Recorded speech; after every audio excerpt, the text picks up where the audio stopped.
హిందూ ధర్మ పరిరక్షణ ఆయన పదం. సమాజాన్ని చైతన్యవంతం చేయడమే కాదు, సమస్యలను అధ్యయనం చేసి నిర్మూలించే శక్తివంతమైన ఆధ్యాత్మికవేత్తలలో ఆయన ఒకరు. సమాజంలో వేళ్లూనుకుపోయిన అవినీతిని కూకటి వేళ్లతో పెకిలించేందుకు గాంధేయవాది అన్నా హజారే చేస్తున్న పోరాటానికి నైతిక మద్దతు పలుకుతున్న ఈ స్వామీజీ ధర్మ పోరాటాలలో ముందుంటారు. దళితుల ఉద్ధరణ కోసం దళిత వాడలలో పర్యటించడమే కాదు, హిందూ మత వికాసానికి విశేషంగా కృషి చేస్తున్నారు. కర్ణాటక హూబ్లీలోని పెజావర్ పీఠాధిపతిగా చిరపరిచితులైన స్వామీజీ చాతుర్మాస సంకల్పం సందర్భంగా రాష్ట్రానికి విచ్చేశారు. పెజావర్ పీఠాధిపతి శ్రీ విశ్వేశ్వర తీర్థ స్వామీజీతో ముఖాముఖి ఇప్పుడు చూద్దాం.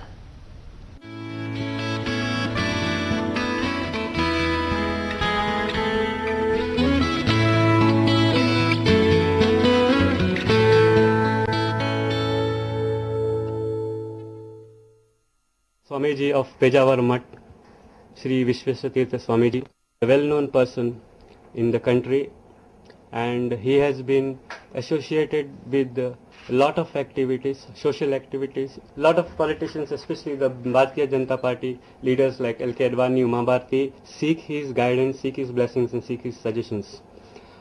He has been a leading light in the Ram Janmabhoomi movement, and he has suggested quite a few solutions.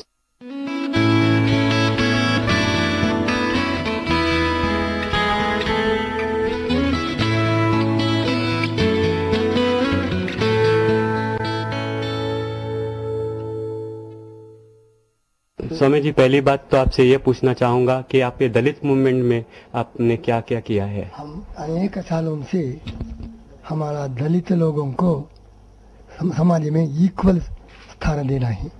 किसी कारण से इनको निकृष्ट भावना से नहीं देखना।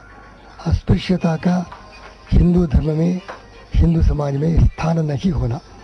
इसी दृष्टि से दलित कॉलोनियों में हम जाकर वहाँ उन लोगों के लिए हमारा संदेश केवल दलित लोगों के लिए नहीं, सवर्ण हिंदुओं के लिए भी हमारा हिंदू समाज में सवर्ण अवर्ण ऐसा भेदभाव नहीं होना चाहिए। अन्य हिंदुओं की कितना स्थान दिया, ऐसा स्थान दलितों के लिए भी अवश्य ही देना। किसी जगह में ऐसा कोई अव्यवस्था हो गई तो वहाँ स्वयं जाकर लोगों के साथ बातचीत करके दलितों का समान स्थान देने के लिए हम प्रयत्न करता हूँ। इसके लिए संघर्ष भी करने के लिए हम तैयार हैं। कुछ लोगों ने ये आपका दलित मूवमेंट में कुछ लोगों ने बाधा डालने की कोशिश की है? नहीं, ऐसा नहीं। कुछ लोगों ने अपप्रचार करते ही, केवल प्रचार ही, प्रदर्शन ही, ऐसा कुछ लोग आक्षेप करते हैं। परंतु हमारा कोई प्रदर्शन का उद्देश्य नहीं। केवल हिंदू समाज में ऐसा कलंक नहीं होना चाहिए। अस्पृश्यता हिंदू धर्म के लिए कलंक है। हम मुस्लिम अन्य धर्मी लोगों को अस्पृश्य नहीं मानते। क्रिश्चियन हो, मुस्लिम हो, उनको अस्पृश्य नहीं मानते। जो भगवान राम, कृष्ण, शिव का आराधना करने वाले ही इसी ऐसे दलितों को अस्पृश्य मानना हमारे हिंदू धर्म के लिए कलंक है।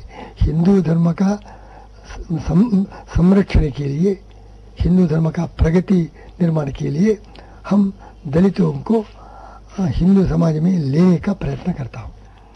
कुछ दलित ऑर्गेनाइजेशंस है वो इन लोगों को कहते हैं कि आप बुद्धिज्म एम्ब्रेस करो। इसके बारे में आपका क्या राय है? मैंने कहा बुद्धिज्म एम्ब्रेस करने से दलितों की समस्या का परिहार नहीं हो सकता है।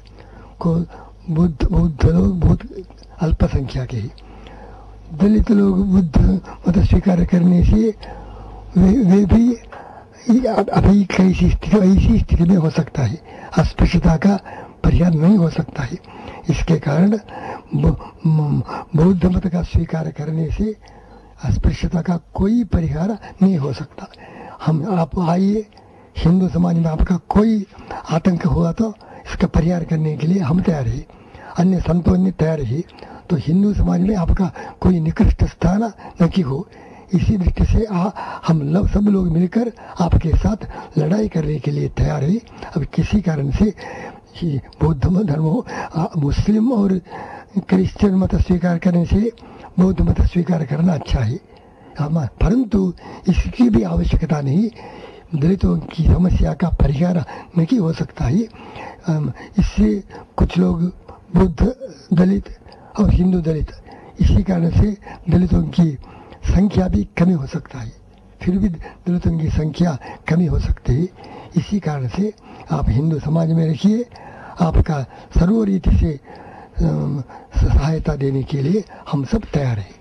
हम लोगों में जो कास्ट सिस्टम है हिंदू धर्म में, उसके लिए क्या कर रहे हैं? हम कास्ट सिस्टम को विरोध नहीं करते हैं, परंतु इसमें उच्च नीच भाव नहीं होना चाहिए।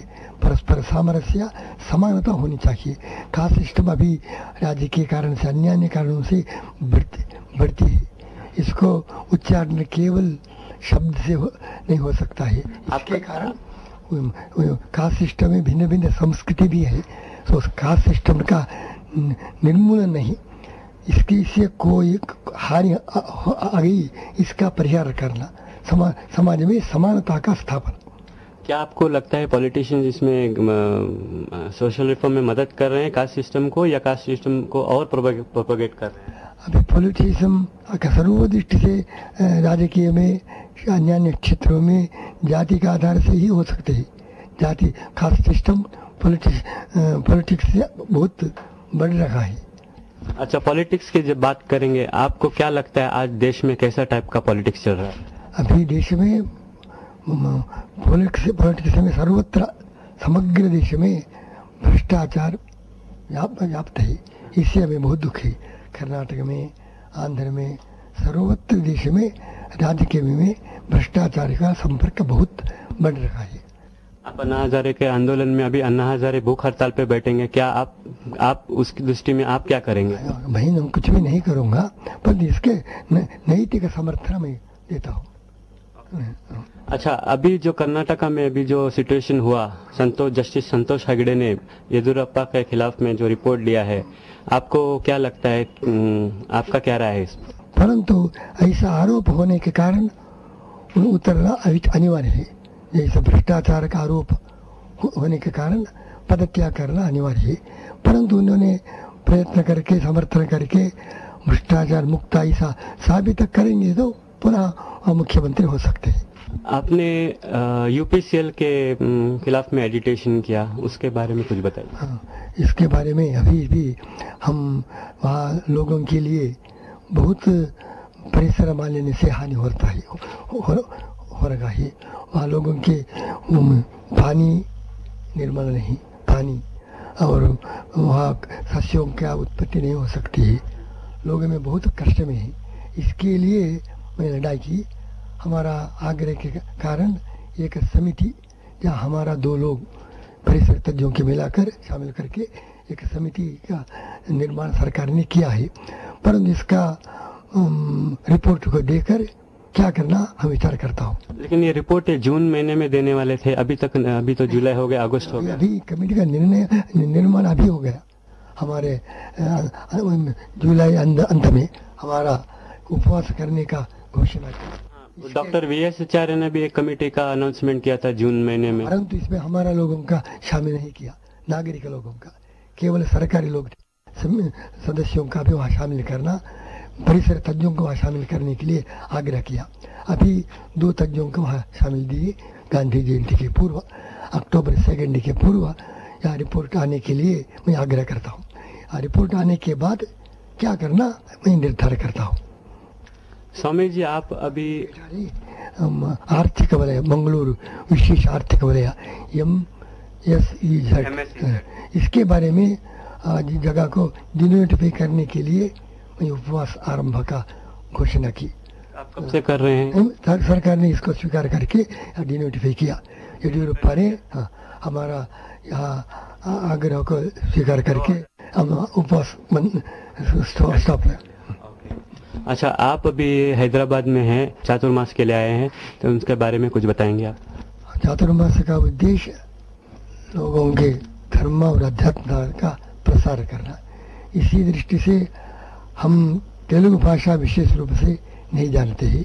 इसके कारण सामान्य आंध्र प्रदेश की जनता के साथ विषय संबंध करना कठिन है, परंतु अन्य कर्नाटक के बहुत हमारा शिष्य भक्त लोग ही, डेली प्रवचन भिन्न भिन्न प्रदेशों में, लिंगम पल्ली प्रदेश और अन्य अन्य प्रदेशों में भक्त जनताओं का संपर्क करके आध्यात्मिक संदेश प्रवचन हम कर रहे हैं। हमारा अनेक सामाजिक योजना है, धार्मिक योजना है। रामेश्वर से विभिन्न धार्मिक केंद्र है और उसका निर्माण, अभिवृद्धि कार्य, ऐसा सामाजिक कार्य और धर्म प्रसार के कार्य, इसके लिए बड़ी बड़ी योजना है हमारी। इसके लिए लोगों की सहायता भी हम स्वीकार करते ही लोगों में आध्यात्मिक नैतिक भावना का प्रसार करना हमारा चातुर्मासी का मुख्य उद्देश्य है। आपका बहुत बहुत धन्यवाद। हमारे HM TV के ऑफिस में आए और हमारे हंस इंडिया पेपर जो शुरुआत हुआ आपने देखा, आपको शायद बहुत अच्छा लगा होगा। आंध्र प्रदेश की जनता के लिए हम इसी चातुर्मासी में विशेष रूप से भगवान अनुग्रह प्रार्थना करते ही यहाँ तेलंगाना का भी विवाद शांत रूप से परस्पर बातचीत से योग्य रीति से इसका समाप्ति हो, आंध्र प्रदेश में शांति संपन्न हो, ऐसा हम इसी संदर्भ में भगवान से विशेष रूप से प्रार्थना करता हूँ। आपका बहुत बहुत धन्यवाद।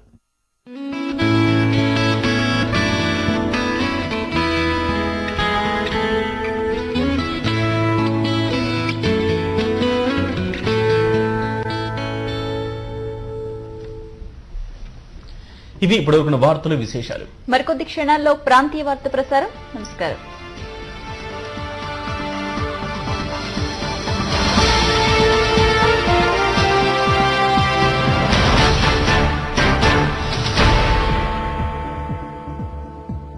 ఈ బులెటిన్ మీకు సమర్పించిన వారు నువ్వు చెయ్యి జెట్కింగ్ హార్డ్వేర్ అండ్ నెట్వర్కింగ్ ఇన్స్టిట్యూట్ పూర్ణ యోగ్యత పొందండి. తాజులంటూ పెద్దగా ఉంటాడు కదా, మా మమ్మీ అతనికి ఒక్కటి ఇచ్చిందంటే నా కింద పడతాడు.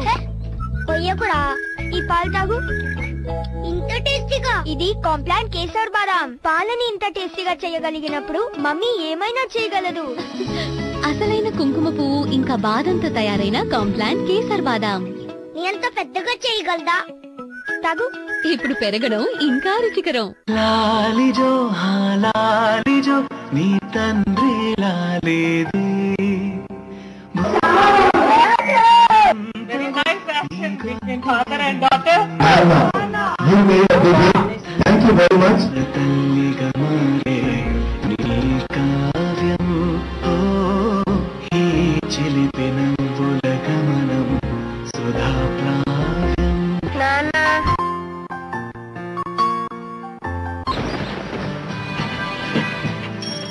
వర్షం తెస్తుంది ఆనందోత్సాహాల్ని. వర్షపు తేమతో సూక్ష్మజీవులు వేగంగా పెరుగుతాయి. అప్పుడే జలుబు, దగ్గు, డయేరియా ఎక్కువగా వ్యాపిస్తాయి. డెటాల్ తో రోజు స్నానం చేయడంతో లభిస్తుంది ఈ కనబడని సూక్ష్మజీవుల నుండి రక్షణ. ఇక ఇప్పుడు మెంథాల్ తో కూడిన డెటాల్ కూల్ అందిస్తుంది ఆరోగ్యోత్సాహాలు, చేస్తుంది మిమ్మల్ని కూల్. ఇప్పుడు ఎంచుకోండి మీ డెటాల్. Dettol be 100% sure. వాతావరణం మార్పు వల్ల మీ గొంతులో గరగర వస్తే వాడండి ప్రభావశాలి స్ట్రెప్సిల్స్.